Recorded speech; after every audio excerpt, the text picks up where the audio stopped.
ఆమరణ నిరాహార దీక్ష కొనసాగించనున్నట్లు సామాజిక కార్యకర్త సోనం వాంగ్చుక్ తెలిపారు.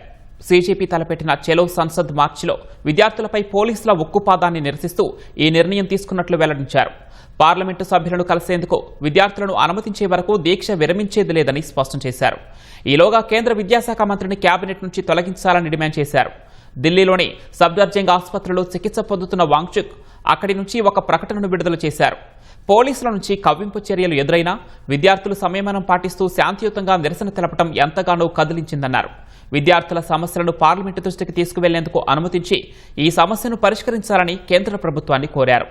నీట్ ప్రశ్నపత్రం లీకేజీకి బాధ్యత వహిస్తూ కేంద్ర విద్యాశాఖ మంత్రి రాజీనామా చేయాలని డిమాండ్ చేస్తూ 21 రోజుల పాటు నిరాహార దీక్ష చేసిన వాంగ్చుక్ను ఈ నెల 18న ఢిల్లీ పోలీసులు బలవంతంగా సఫ్దర్జంగ్ ఆసుపత్రికి తరలించారు.